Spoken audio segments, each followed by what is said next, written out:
As controversy brews over the legitimacy of a task force gazetted by President William Ruto on Friday to audit the nation's debt, its management remains a salient issue.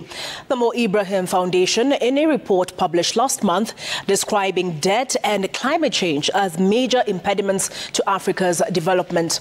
I spoke to World Bank Executive Director, Africa Group 2, Abdul Salam Bello, on the recommendations contained in the report.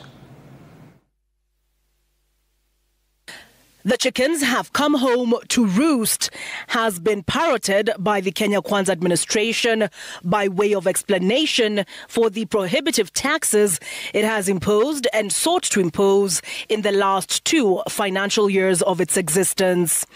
President Ruto blaming the debt trap for the country's financial woes.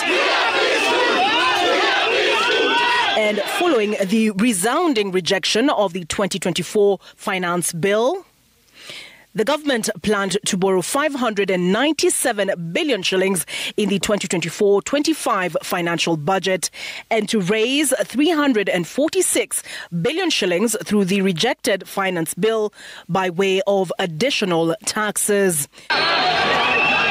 Rejection of the finance bill meant that the government had to find ways to raise 346 billion. However, there was a reduction in the amount. We will be proposing to the National Assembly a budget cut of not the entire 346, but a budget cut of 177 billion and borrowing the difference. Additionally, President Ruto tasked a task force with charting a way forward on how to finance the country's development needs while weighed down by crippling debt. Africa is the youngest continent. The median age in Africa is 19 years old, so which means half of the population is below 19, which means that countries, our government, they have a tremendous pressure to address those basic development needs: health, education, skills, jobs, access to market for the youth. The president noting, as a result of the increased debt stock, debt service has become the single largest expenditure item today, with interest payments alone exceeding the development expenditure of the national government. According to the National Treasury, as of June 2023, Kenya's debt stock was above 10 trillion shillings, 68.2% of GDP in present value terms, whereas the prescribed level is 55% of GDP to support economic growth and development while still being able to service debt. Total debt service amounting to 58.8% of revenue. In order to plug the budget deficit, the Treasury plans debt for nature swaps and debt for food security swaps under consideration between the Government of Kenya and UN development partners. A plan to diversify sources of financing through issuance of Panda, Samurai and Sukuk bonds in financial markets in China, Japan and the Gulf regions respectively. The government also plans to maximize use of concessional financing from bilateral and multilateral institutions. This would, however, come with conditionalities. The Mo Ibrahim Foundation, in its report Financing Africa, Where is the Money?, noting criticism of these measures as having a negative impact on low-income countries. Less conditionalities, because sometimes as well, some countries, they go to commercial because of some conditionalities. While when you have, for instance, in Africa, the need for investment in infrastructure is about $100 billion per year, how do you manage that? When you have 600 million Africans who do not have access to electricity, well, you need to go fast. There is the adoption of private creditors, but it is dependent on reasonable credit ratings. One of the contributors to the report noting the widespread perception that African countries have too much debt is incorrect. The truth is they have debt that is far too expensive. There is a premium on the perception of the risk rather than on the risk itself, for various structural reasons. And the UNDP made an assessment a couple of time ago showing that actually if the African countries had a fair assessment on their risk profile, actually, the African countries could save about $75 billion per year, which is about 80% of the investment in infrastructure I was mentioning earlier. President Ruto has therefore been spreading the gospel of Kenya financing its own budget through domestic resource mobilization. The Mo Ibrahim Foundation report on financing Africa, pointing out that Africa's tax revenue relative to GDP is half that of OECD countries. Treasury Cabinet Secretary Njuguna Ndung'u, in his 2024 budget speech, itemizing the challenges that negatively affect revenue collection, including hard-to-tax sectors with the economy dominated by a large informal sector, low tax compliance on account of technical and complex tax laws and procedures, apathy due to perceived inefficient use of tax revenue, and high compliance costs. The domestic resource mobilization is also about social contracts. So how we as institutions or governments collecting the taxes, how they inform or they do the accountability on the use of those resources.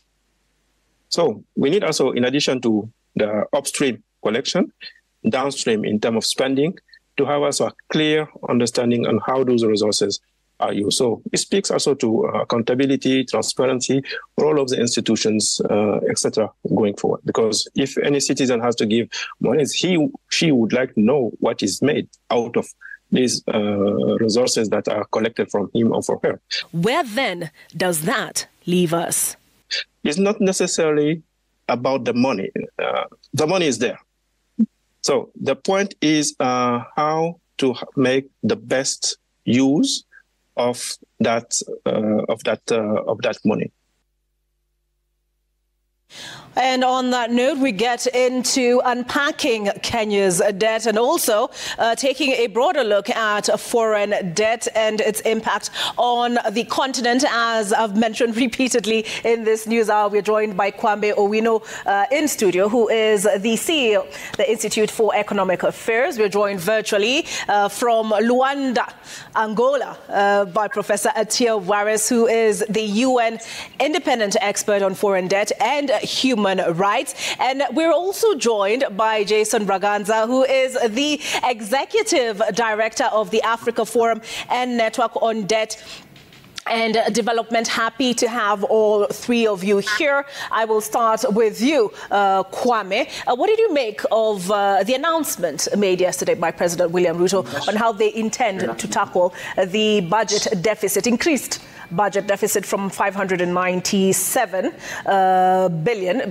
because they were hoping to raise 346 billion in new revenue this financial year. So he says they'll cut their budget by 177 billion and then borrow the remainder. Your thoughts on that strategy? Well, I mean, that's one of the options, to be honest. Whether it's the best option is what I question. I think because the idea all along has been that government spends too much money. And in rejecting the finance bill, part of what the discussion was that, look, you need to proportionately cut on what you're going to spend on. The president himself admitted that there's wastage, even corruption. And I'm not too sure how we reach the fact that, well, only 197 is what we adjust, and we're still borrowing another 200 to fill that gap. So that's part of the question. My view is that we just have not had very focused eyes on what exactly causes this explosion in government expenditure. And I think there's much more fat to cut that the president admitted. But, I mean, maybe the time is short and all that, but a bigger conversation around that is, I think, what he started. Okay, so there's still much more fat in your perspective to cut? There is. I mean, it's easy to mention. There is. So one of those, of course, is if you look at it at how much government spends, we are going through these numbers, but if you look at it at how much government spends in terms of communications alone, so this was a bit dated, but we are updating this. I mean, the government of Kenya's communications cost throughout, and this is leaving aside the police and the military, communication costs was so high that it came down to about 6,000. Something like 6,000 shillings per person per year, per government employee. something like that in some of those corporations. That's really high. So yes, I think the idea that cutting means we're just going to, or rather, let's just say that if we are serious about cutting, there's much more fat to do. And the way to do it is not to simply say, let's go by a 10 or 20% for everybody or keep it to 15% for the next 2 months. I think what you need to do is just go line by line about what is government buying. Those T-shirts, those umbrellas, and all those other things that government is buying. Not just buying in numbers, but also buying at very high costs. There's a lot that can be saved. I am sure we are not being flippant when we say at the Institute of Economic Affairs that it is still possible for $2.5 trillion to provide the public services that the government of Kenya provides outside devolution. All right. Jason, I'll bring you in at this point. When the president sat down for a presidential roundtable on Sunday, he painted the picture that it is either we tax or we borrow, or rather we mobilize domestic revenue or we borrow. Is this an either-or situation? Olive, thank you very much for having me on the show. And let me start, first of all, by saluting our fallen comrades, our young comrades who, without their sacrifice, we would not be having this conversation. And to, first of all, really say to their loved ones that their struggle or their passing was not in vain. To directly answer your question, it's a combination of both. But I think I agree also with Kwame here. I think there's an issue of how do we use the borrowed funds? Is it being aligned to our national development policy? Is it aligned to a positive rate of return when we're borrowing to finance development projects? I think what we are seeing, particularly in the case of Kenya, is that there tends to be a misalignment between the type of debt instrument that the government is using or wants to use versus the type of development project it wants to finance. So you will see that these long-term mega infrastructure projects that the government is embarking on is using short-term debt instruments like Eurobonds and so on. And this mismatch and misalignment then puts a lot of pressure on government to start raising revenues in order to pay off those bonds. And yet the projects take up significantly longer time to be completed, to start operating and turning a positive return in terms of tax revenues, which then in turn puts pressure on the tax system and forces the Treasury to come up with these very regressive taxes.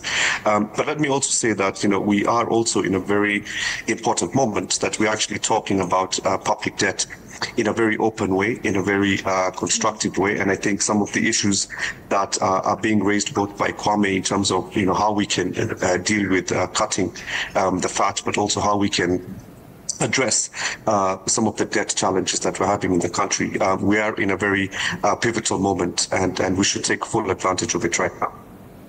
All right, I'll bring you in, Professor Atia Waris. The tension between debt and development, and I was reading the Mo Ibrahim report on financing Africa. Where is the money? How do you balance that tension between you have to pay back your debt and then you also have to have money for development? How do you navigate that? Professor Waris? Thank you for having me. I don't think it's an easy answer. I think it's a difficult challenge. And I think the world's leaders currently are going through this challenge in almost every country where they have to balance off paying off debt and then dealing with development. And one of the most important things to keep in mind always is to make sure that the debt you take on is actually used for the infrastructure development that is intended. And often this is the biggest challenge.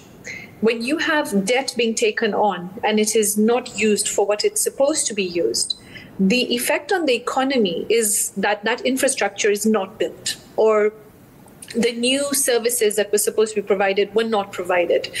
And while many people may not see this as important or useful at that point in time, 5 years later or 10 years later, when it is time to start paying off your interest rates, when it's time to pay off the principal amount, suddenly that influx of finance that should have jump-started the economy actually did not jump-start it. So you don't actually have that revenue generation that should have taken place which if it had taken place, you would have been able to have this whole sort of cycle of development taking place and then people getting more jobs and the economy running. Now, the biggest challenge, that's one of the biggest challenges, but I want to make this a very real conversation because I work, and this is my report that's going to the General Assembly this year. When you look at the life cycle of a human being, from -1, when you think about giving birth to a child, until the age of 5, you have a very delicate child that has to be supported. You have to make sure they have medicines and vaccines, that their mothers give birth and survive the birth. But you also have to make sure that they have food and education so that by the time they reach the age of 5, which is really critical, that all their growth indicators are on track. Now, if you don't do that, then this is going to be the biggest undermining of the development of an entire society. Because 10 years later, when it's time to start paying off either interest rates or the debt principal amount, your young people who by now have been capacitated, are well educated, should now actually be fitting into that employment category that you created when you took on the debt 10 or 15 years later. So you're always planning forward, but you're planning forward based on that population that you have being born and have them develop. And unfortunately, when this doesn't take place, or when you have, in this particular case across the world, for example, we're emerging out of COVID, which was unprecedented, then suddenly all of the trajectories that countries had in mind actually don't quite fit. And all the statistics are not quite what they're supposed to be. And so debt and development are very critical together, but they must be dealt with very, very carefully. And they must be used very well. And I think that this is probably the biggest challenge facing the world right now. Mm-hmm. Thanks, Olive. Thank you, Professor Atia Waris. Kwame, a task force was formed yesterday as well to carry out a forensic audit of Kenya's debt. Is it that we don't know how much debt we have, or does the answer lie in the forensic bit of things? To be honest, I don't know what... so first, I think there are two arguments in Kenya. The first one is that the Auditor General's office, true, according to the Constitution, has the responsibility, statutory responsibility to carry out audits on a yearly basis, including on the consolidated fund services, for which right now the biggest portion is debt. So any idea about some games around the debt questions, if you read through the Auditor General's reports over the last few years, including the specific one on Eurobond that was done, you already get it. So it's not clear to me that this is necessarily going to raise new information. But the legal contention is that, look, that can only be an exclusive performance by the Auditor General. There are people who maintain that. I think that's what the LSK says it has been as well. I think that's a reasonable one, and it's subject to interpretation by courts. But I don't agree that the Constitution stated that absolutely only the Auditor General can audit public debt. So that's a problem. So it's still possible actually for, as the President say, to show. What I think is a problem here is there's very little credibility for this government. And so people think this is going to be a whitewash. You're going to simply have a couple of people, some of whom were not even consulted. So there's this bungling around it. It doesn't give it a good thing. But if you asked me, and let me finish with this, auditing Kenya's public debt is not going to tell us a lot that's new. The truth be stated. The only thing that I'd have started is because the President himself and the tenor of the conversation is we have these expenditures that we need to pay for, and our expenditures are growing much, much faster than revenues. So the way to frame this question was, how do we get a task force, if we must, that actually will tell us how to discipline public spending? The debt is already done, and the Constitution and the public finance management laws tell us they have to be paid for. So I'm not too sure that any new thing or any skeletons will fall out of the cupboard. The Auditor General's office usually does a very good, meticulous job. So I'm not too sure that this replication, I don't think it's legally contestable in the sense that it should not be done.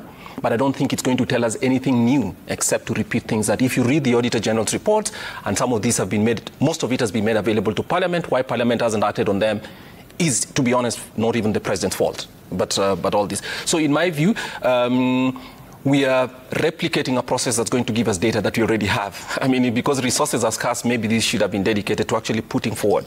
Look, a task force, including, in my view, people who are not beholden to anybody in Kenya. So perhaps a few global finance, public finance experts could have been brought here and looked at, here is Kenya's expenditure pattern. what about these things are actually ways for government to discipline its spending? In my view, that would have released much more value and given the president and everybody else greater credibility, in addition to very important steps about how to go forward. But this, since the president has ordered it, I think it's going to proceed. I hope it does. And if it does, in my view, at the Institute of Economic Affairs, I don't think it's going to give us any new golden nuggets and things that we didn't know. All right. Jason, I saw you nodding while Kwame was speaking. And as he was speaking, I remembered we do have a public debt management office based within Treasury. Your thoughts on the constitution of the task force and their mandate? I'd have to agree. I think it's important that, first of all, to appreciate the steps that the executive has taken in actually having a conversation about a forensic debt audit coming from the executive. I think this is a significant opportunity for us to engage in that conversation. But I think it is equally important for us not to attempt to usurp the powers of constitutionally established offices and processes. And so I think, as Kwame says, it's unlikely we're going to get anything new, because the question we would have to ask ourselves is, there has been lamentations from the Office of the Auditor General in trying to scrutinize and audit our public debt. And is that situation going to be all of a sudden different with this task force? And what then is going to be the situation? I think also the credibility in terms of dealing with the trust deficit that has actually led to this conversation that we're having will be expressed. And I think, responding directly to the issue of the public debt management office, I think there's a huge opportunity here as well for us to think about making it independent and outside of the National Treasury, something akin to the Kenya Revenue Authority or the Central Bank of Kenya, where it is given a broader mandate beyond just registering what we're borrowing and what we're repaying back, but to also do proper forecasting, proper analysis on our capability of borrowing, on the utilization. So I think there's an opportunity here for us to also advance that. I think we need to also continue the process of empowering parliamentary committees. They have a huge mandate here to also task the Office of the Auditor General. I think it's in the Public Audit Act and the act that establishes the Office of the OAG, where the parliamentary committees can task the Auditor General to do and perform certain types of audits as well in terms of debt. And my very last point here, I think I want to expand a little bit on what Kwame said here about getting external experts to look at our expenditure side. I think even on the debt audit side, the forensic audit side, there is that opportunity for us to look at that. And the Office of the Auditor General is within its mandate to do that. We've seen examples of this being done in countries like Ecuador. We've seen this done more recently in countries like Zambia when they were restructuring their debt. To get a better idea of how to, develop a strategy on restructuring under the common framework. So there are opportunities for us to have this conversation. I think it's very important that we do not allow constitutionally established institutions and offices to be sidelined, but actually give them the power and the mandate to continue doing their work so that they can actually effectively guide us in terms of what is happening with regard to our debt situation in the country.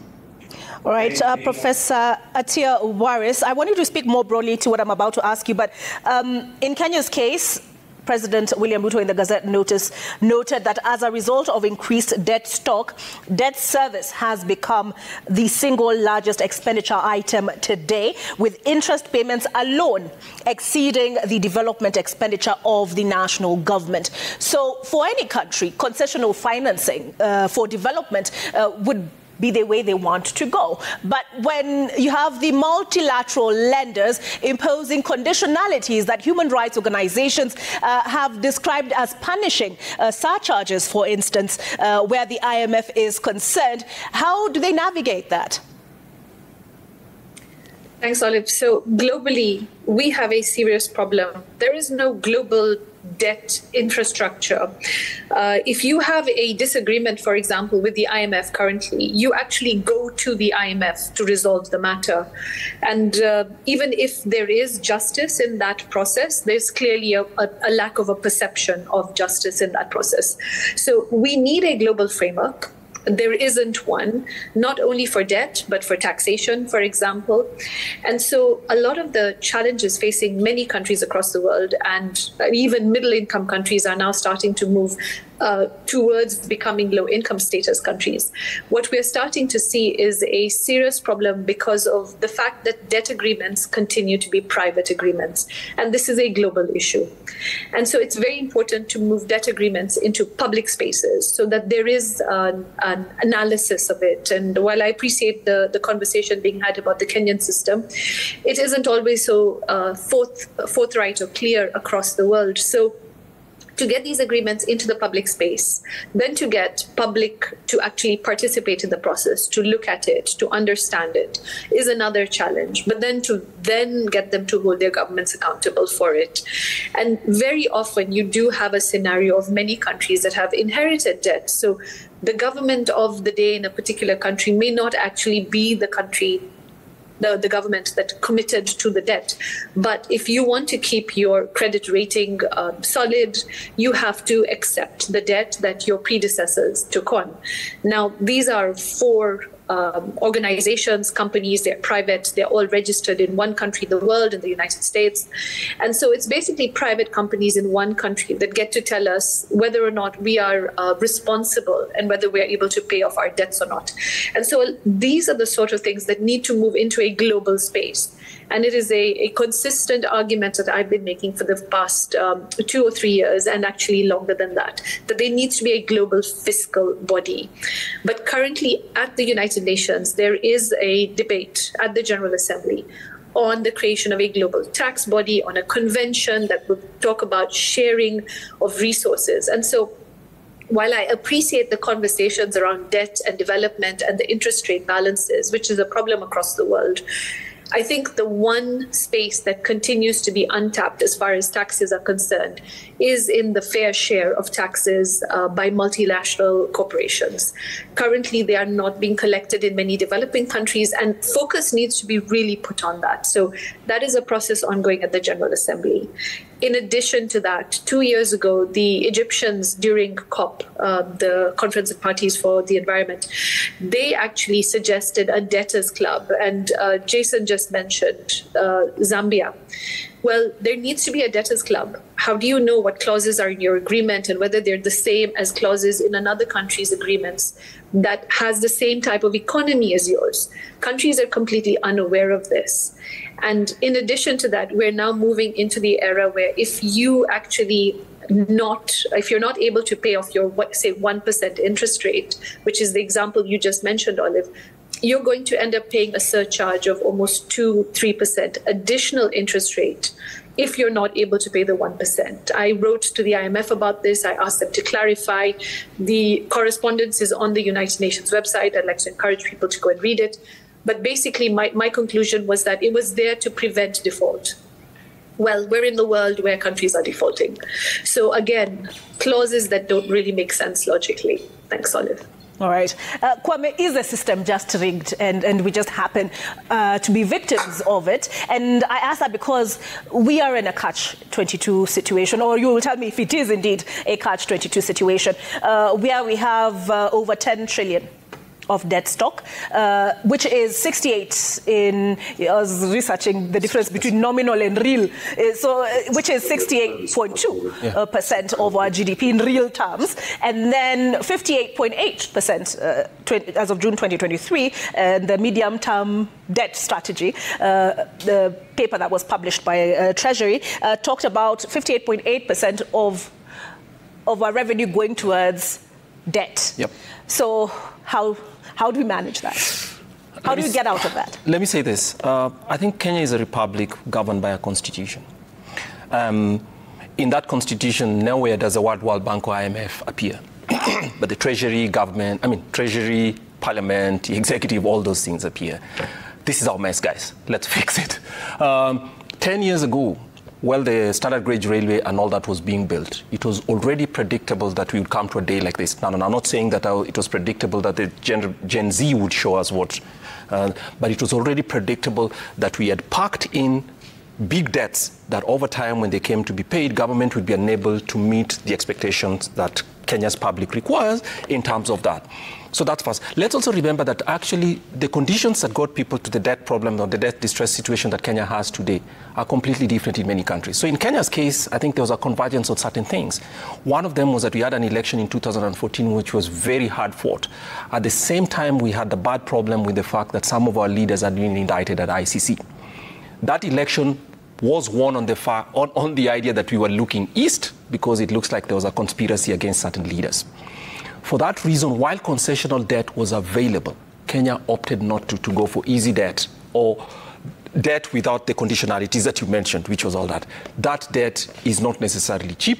It came with a big, so it was short-term, and it had very, very high premium rates. That's what we were paying for. Those were our choices.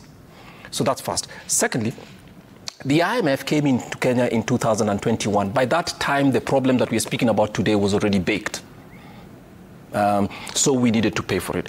So unlike other people, I don't think there's a global conspiracy. I haven't seen it, except that we made certain imprudent decisions. Remember, between 2013 and today, the debt management strategy managed by the office that we spoke about has what is called a debt ceiling. And 7 times the Treasury went to Parliament, and 7 times Parliament allowed the debt ceiling to be taken up. I did not see I read the Parliament's record. Nowhere was anything about the IMF and these guys mentioned. We need to own up, because if we don't, these mistakes repeat themselves. So I agree that global terms, some of those global terms are onerous for countries such as this. But in the accumulation of debt and the people that are mostly owed today, I will finish by saying this. In our calculation at the Institute of Economics, we don't get these things wrong. So let me just say that, I mean, not to be cocky. 85% of the debt obligations that Kenya has had already been packed in by 2021. Before the elections, 85% of the debt. So in a way, even this administration is right by saying we came in when some of these things were already problems, except that they're being very clever because some of them were leading already at that time. But the point about this is the IMF came into Kenya through a program that exists in 2021. We can talk about what errors were made and some of the commitments that were given to them or which they forced, but the idea, this is our mess. We need to be honest about how public finance management acts, and for that reason I agree with Gen Z saying, look, why is Parliament asleep trying to crash 350 billion shillings bill, which means it's $1 billion of taxes per day for the rest of the year, and they're trying to pass it all in 4 hours. We agree. I mean, that's not the way to do it. We need to reflect a little bit more. So in my view, there are very many lessons here, including what we have to own, which are public finance management in Kenya has been very poorly managed. Do not even follow some of the things that the Constitution has. Parliament passes anything that Treasury asks them to do. Until Gen Z comes to the streets, then we are all back here finding IMF and World Bank to blame. It's a little unfair. All right, but where does that leave us? I want you to make your final remarks, and I'll start with you, Jason, and come back round to you, Kwame. If the interest we are paying on debt alone exceeds our development budget, where does that leave us? Jason, we saw President William Ruto tell us, and there's some who argue it was fear-mongering, that now that you refuse to pass this finance bill, we will not be able to take on JSS teachers, 46,000 of them, on permanent and pensionable terms. We will not be able to, rescue the sugarcane farmers and milk farmers. So there was a long list of things we were told we will not be able to do on account of these actions, but they have taken the decision that they will cut the budget by 177 and borrow less. But where does it leave us, essentially, in your perspective? Thank you very much. I think it leaves us in a place where we need to find more ways of getting our austerity measures more efficiently from the appropriations bill. I think Kwame has alluded to that. I think the other thing I would mention, again, because we're having this discussion, I think there's an important opportunity for us to put this in the public domain. So, for example, making the proposals around the Public Debt Management Office to be an independent agency, away from Treasury, for us to do things like public participation or public consultation on things like debt contraction. I think, again, Kwame has alluded to it, when we knew some of these things were going to come home to roost many years ago, but had they been, more, I think now with Gen Z, and what Gen Z has showed us is that we need to put this information in the public domain. There needs to be public consultation on things like Eurobonds, infrastructure bonds. There needs to be public consultation on why government wants to borrow, the terms and conditions. I think Professor Waris has spoken to this. And I think lastly, when we talk about owning our challenges, we must remember that Kenya does not operate in a vacuum. There are pre-existing conditions that hamper our ability to develop, to transform our economy. One of the biggest challenges we've seen is that the structure of Kenya's economy has not changed, even in the period that Kwame has mentioned, in terms of manufacturing, in terms of industry. And this is in the same period within which there's been a lot of borrowing. And so there needs to be questions asked about the effectiveness of this idea or ideology that debt finance is what is going to be the magic bullet for transforming economies in like Kenya or even on the continent. We need to look at that. We need to look at the global international trade system. Why aren't we able to manufacture and export our goods? Why are we always being given advice about creating tax incentives, providing tax holidays to attract foreign direct investment? There's a whole ecosystem here. There's the issue of illicit financial flows that's leaving Kenya and the continent. I think the figure for the continent is about $100 billion a year. So, yes, we must own our issues, our challenges, but we must also remember we cannot operate in a vacuum, and that there is a global system that, in the context of borrowing and debt, is rigged to favor creditors and not borrowers. And this is why, very many countries are refusing to go down the route of things like restructuring, because they don't want to see their credit ratings being affected, because it will affect or impact their access to international capital markets. So I think these are very important points. But just to emphasize, public consultation, public participation, and strengthening of constitutionally established institutions, processes is the way forward for us to go if we're going to really have a genuine conversation about the debt situation in Kenya. Thank you. All right, Professor Atia Waris, in way forward, not just for Kenya, but for the continent. And I ask that, though Kenya aims to have a debt to GDP ratio of 55% by, is it 2029, I believe? No. The goal is? No, 32. 32. All right. But speaking of Africa, according to the IMF, the average debt to GDP ratio is 68.6%. And based on that number, the continent remains far below many advanced economies, such as Japan. I remember Mark Masai being asked whether he knows what Japan's... Anyway, I digress. Japan, where it's 254% of their GDP, which is 2.5 times. We have the US, 123% of their GDP.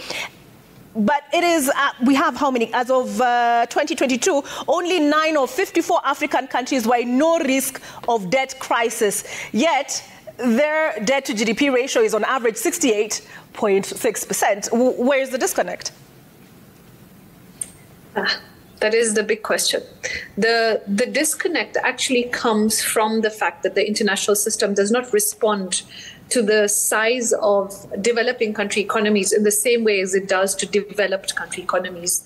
And of course, fully agreed that each country must take responsibility for the kind of decisions they're making financially. And that is the only way to then keep a country stable. But at the end of the day, if what you have is a credit rating agency deciding that you will be downgraded, for example, because you paid off your debt, which has happened to several African countries, when in fact the ideal situation would have resulted in possibly upgrading of that country, one starts to wonder exactly what data it is they themselves are using in this measurement. And Africa has taken a step. Africa is actually setting up a credit rating agency. But I think the bigger challenge will be whether or not the international lenders will actually use this African credit rating agency instead of the ones based in the United States. So the trade-offs are big. The risk appetite is the other thing. many investors see Africa as a very high-risk area, unfortunately. And I think I heard the economist who was speaking before we began our conversation talk about this, the issue of risk appetite.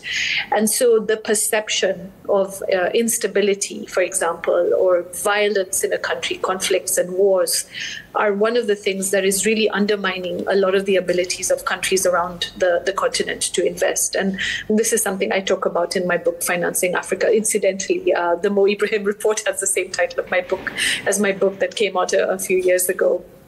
But I would like to give you a closing, because my March report to the United Nations, to the Human Rights Council, was actually about fiscal legitimacy. And I've just come from Honduras, where they have put into place a bill that they are calling a tax justice bill. And it's very much a grassroots, bottom-up approach of taking responsibility, for example, on exemptions and incentives, and trying to rationalize that everybody pays at least a certain amount of tax. And this conversation there has been going on for over a year. And one of the things I was quite heartened about was actually they're using my principles of fiscal legitimacy, which is really 7. It is about transparency, which all of us have spoken about, accountability, all of us have spoken about, and responsibility, but also efficiency and effectiveness, which I've heard both Kwame as well as Jason speak about how we're using the money, that the money is used well. But most importantly, that there has to not just be fairness and justice, but also the perception of fairness and justice has to really be front and center. And I think these are big challenges. But I hope that despite the world going through a really tough time right now, that we will find our way through it. Thanks, Solid. All right, thank you, Professor Atia Waris. Kwame, have the last word so part of the task that the task force has been tasked with is, in light of the current debt burden, the imperative for fiscal consolidation and the constrained fiscal space, recommend alternative sources of financing the country's development needs in the short and medium term, and any debt reorganization plan. Your response to that? I don't know that a debt reorganization plan. I mean, there are two things. I think what makes difficult this as well is because we have a conversation with we've come to a moment where a government that is clearly dealing with very rough waters lacks credibility. Mismanaged the early part of this. Last year's finance bill was quite contentious. This one was even more contentious, but was handled as if, look, you guys will get it, do your worst. And then the worst came, and they couldn't handle it, right? So now we are managing everything by press statement after press statement, and every second, and then X spaces and all those other things. Fine. So that goodwill is lacking. Every time a country faces this program where, yes, the IMF is on your side, and you have a program that requires very difficult adjustments, with other people called structural adjustment, it helps if the government is trusted. It helps if the tone is consoling. The idea of poking everybody's eyes is one thing this administration needs to. I don't know if they're capable of it, but they actually need to get the trust of the public here, because there are not too many options. I think this is a Kenyan burden. People have to carry that tax burden. Those debts have to be paid for, because if they're not paid for, then what needs to be done is to seek write-offs or adjustments from the IMF. I think some of the requirements for managing the fiscal deficit, for instance, the primary deficit, for instance, was too strict. And I think the president suggested that it's been negotiated. We're still looking at the numbers at the Institute of Economic Affairs. We're not too sure. Sometimes numbers that he cites, with respect, tend not to pan out when you check it. But if you've bought an additional 1 percentage point GDP in the deficit, that helps, because it obviously takes the pressure away from having to raise that money through taxes immediately when people are suffering, when inflation has affected household budgets, and obviously companies are also closing.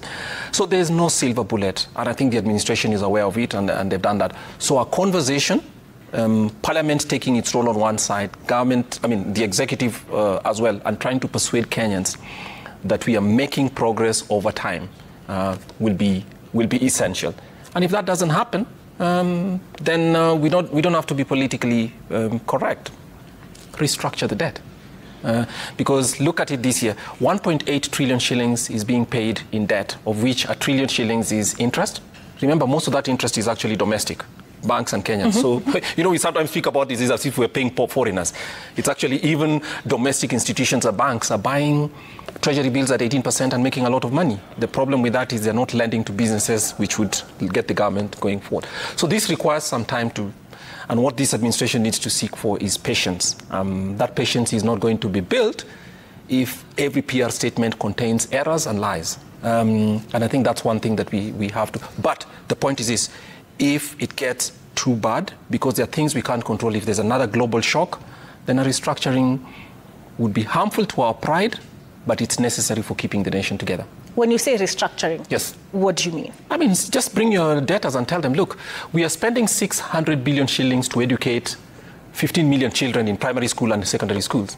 And we are spending 3 times as much paying debt. 1.8 trillion shillings is being used to pay debtors. 600 billion shillings is being used to pay children. And we cannot hire teachers, we cannot hire nurses, and we cannot hire doctors. And you have kids coming in the streets. You have to come to an accommodation with your debtors and tell them, look, we are doing our best. I'm talking about this as a last resort. We are doing our best, but you need to give us space. Because we intend to pay, but we're overwhelmed. That's it.